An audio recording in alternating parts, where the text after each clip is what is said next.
Je suis en pleine prise de masse et avec 10 kilos pris en 8 mois, je ne vais pas m'arrêter en si bon chemin.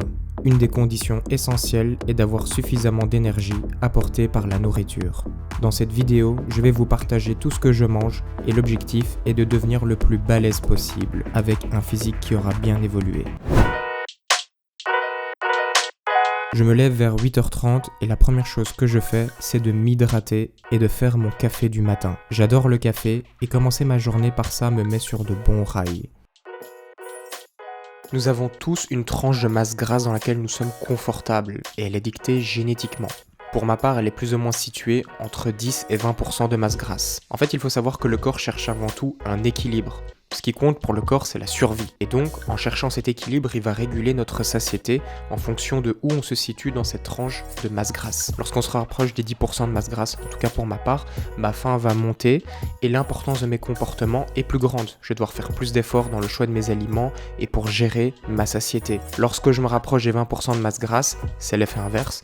Mon appétit commence à vachement diminuer et donc c'est à moi de redoubler d'efforts pour essayer d'ingérer ces calories. 10h, mon premier repas. Pour commencer, je prends 110 g de flocons d'avoine que je broie pour avoir une texture plus fine en bouche, c'est plus simple à manger. Ensuite, je prends une banane, 20 g de Nutella, 300 ml de lait demi-écrémé et 40 g de whey. Et pour finir, je mixe le tout. Pour vous montrer à quel point c'est vraiment une stratégie efficace de manger des calories liquides le matin, je vais chronométrer en combien de temps je peux ingérer plus ou moins ces 900 calories. Vous allez voir, c'est super efficace.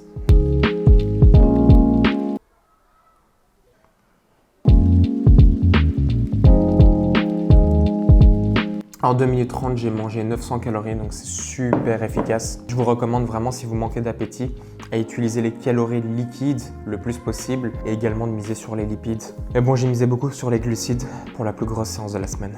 Density Day. Le Density Day est en fait une combinaison entre les jambes et le dos, avec plus de volume sur ma chaîne postérieure. Le plus gros mouvement de cette journée, c'est mon jambe tendue. J'ai décidé de retirer 10 kg pour accomplir plus de répétitions.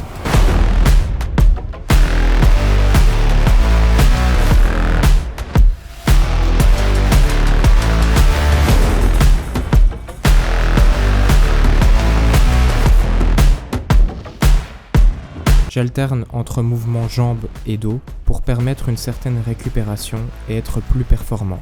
Cette séance est extrêmement fatigante, mais cela me permet de décharger d'autres séances avec 2 séances push par semaine. Combiner le dos et le soulevé de terre jambes tendues m'a permis de relancer une progression sur mes ischios et mon dos. Le split que j'effectue pour le moment est un des mieux adaptés à mon corps avec une progression de session en session la plus haute. En deuxième repas, je prends 160 g de pâtes pesées crues, 200 g de sauce tomate, 200 g de filet américain 0% et un poivron. Je mixe poivron et filet américain, j'assaisonne avec basilic et origan. Je rajoute la sauce après bonne cuisson de la viande, sans oublier une gousse d'ail. Lorsque les pâtes sont prêtes, je mélange le tout en salant. J'étais complètement fatigué de cette séance et ce plat vient à point. Je le considère comme un plat stable de semaine en semaine, un de mes préférés. J'ai pas filmé mais j'ai pris un petit café après manger, c'est vraiment une petite habitude, je prends 2 cafés par jour. J'ai aussi regardé mon compteur de pas, je suis à 5000 pas, donc j'aimerais me rapprocher plutôt des 7-8000 pas, donc on va sortir 20-30 minutes marcher et compléter ces pas. Tu n'étais pas censé faire des pas? Non, c'est une belle trottinette, je voulais juste regarder à quoi ça ressemble. Alors j'aimerais parler d'un sujet super intéressant là maintenant. J'ai failli être victime de compensation. Donc ça veut dire qu'en effectuant une action qui était bonne pour moi, ça veut dire faire un gros entraînement, une belle dépense énergétique, on peut rentrer dans ce système de compensation ou alors on va rien faire de la journée en disant qu'on a mérité ce moment. On a mérité de ne rien faire parce qu'on a eu ce comportement qui allait vers notre objectif. Et donc cette compensation peut arriver dans plein de façons différentes. Ça pourrait être, j'ai fait ma diète du lundi au vendredi, le week-end, je compense, je me fais plaisir, j'ai mérité. Le problème, c'est que ces systèmes de compensation peuvent vraiment ruiner vos progrès et détériorer votre santé malheureusement. Du coup, j'ai repensé à ça en me disant, tiens, là, je vais rentrer dans une compensation. Il faut vraiment que j'aille faire mes pas restants. Le repas numéro 3, 220 g de brochettes de dinde, 150 g de baguettes au four, et 200 g de courgettes. Je cuis tout ça et quand c'est prêt, je rajoute un peu de mayonnaise et d'huile d'olive au basilic. Et voilà mon bon petit plat de ce soir. J'ai voulu faire du pain au lieu du riz et donc c'est super important d'incorporer des aliments qui vous font plaisir de façon quotidienne, sinon impossible de tenir sur le long terme, mais ça je me répète toujours.